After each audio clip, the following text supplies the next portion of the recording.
Afonso. Afonso, qual a sua técnica para elaborar estrutura de texto? Freestyle ou metodológico?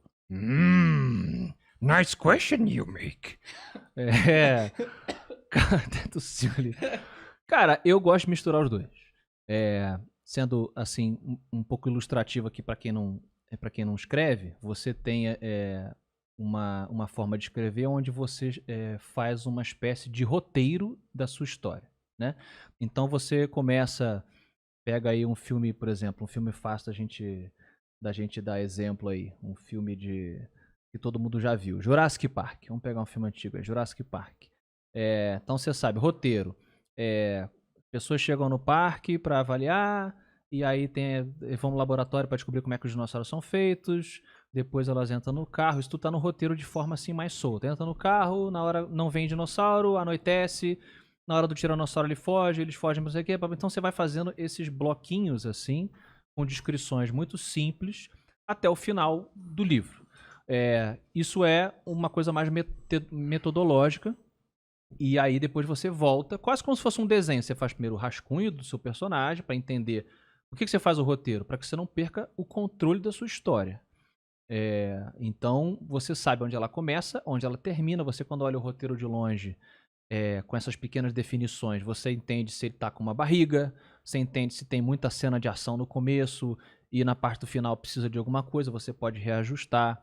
E aí depois você vai, como num desenho, primeiro você fez o rascunho, você entendeu ali, ó, os ombros vão estar equilibrados, a cabeça tá aqui e tal. Depois você volta, começa a fazer o lápis, a sobrancelha, não sei o que, até nanquim, até cor.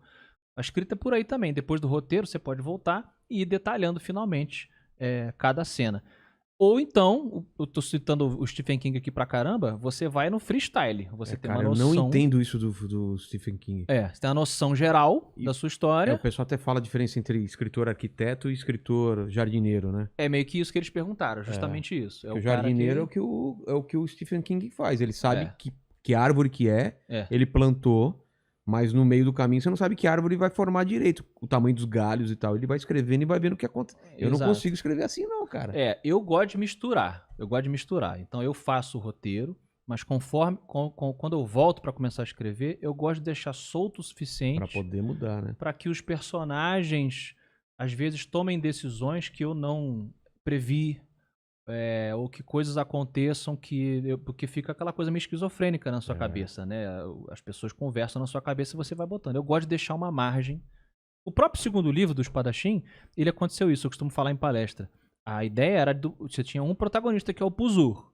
E aí na primeira história ele pega entre aspas, uma carona forçada lá com uma cocheira, uma menina, e era pra ser uma menina que só serve pra esse papel, depois ela vai embora na história.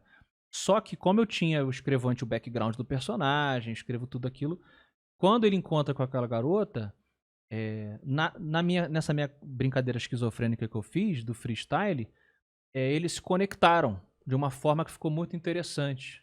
O Puzur, entre aspas, no final da história, pega ela no final do primeiro capítulo, pega ela pra ela seguir a história com ele. Foi uma coisa muito natural. E na hora que isso aconteceu, eu falei, puta, mas eu não previ isso, tá? Mas ficou tão natural, ficou tão legal. Então eu gosto de misturar esse planejamento com o freestyle. Essa sensação de se surpreender com os personagens é muito legal, né? Muito maneiro. Fica uma coisa viva. Tá na sua cabeça, não, eu sei o que vai acontecer, e de repente o personagem fala, não, cara, você tá louco? Não é isso daí não. Eu não vou fazer isso daqui, eu vou fazer outra coisa. Aí você começa... E essa empolgação, né, de você começar a escrever uma coisa que você não tinha imaginado. É quase como se você estivesse vendo, né, um vídeo aqui, um filme, sei lá, uma história, e você tá transcrevendo, psicografando e tal. Mas eu gosto, que nem você, de ter um controle da minha história. Eu tenho. Eu tenho por cores até. Eu tenho, sei lá. Os plots. Eu tenho o plot amarelo, que é o do tal personagem. O verde, que é tal personagem, não sei o quê. Então fica pra mim os tópicos coloridinhos, então eu consigo ver...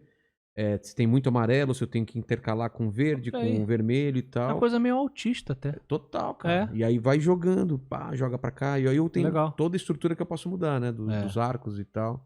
E aí é a mesma coisa que você. Pode mudar pra caramba. Você ajusta pra ficar equilibrado. Mas normalmente o final eu já sei o começo e o meio. O meio é bem complicado sempre, né? Tem uma hora do livro que você fala, cara, o que eu vou fazer, né? Eu cheguei em vários becos sem saídas, assim. Porque a história foi escalando. E aí aquilo que eu tinha planejado, eu achei que não era suficiente. Eu achei que Chegou era lá uma e- coisa fácil, assim, não, cara. Precisa ser É. uma coisa maior, precisa ser uma coisa muito mais... Vou ter que plantar coisa lá atrás, aí você volta a escrever lá atrás. Sim. Plantar umas pistas lá atrás. Acontece. Eu acho que comigo é raro, confesso que é raro acontecer, mas eu acho que quando isso acontece, eu acho que é um bom sinal. É de que a história tá tão rica que talvez as coisas que você planejou, que você falou, podem, mas eu sempre friso isso. Acho que a pessoa não pode deixar.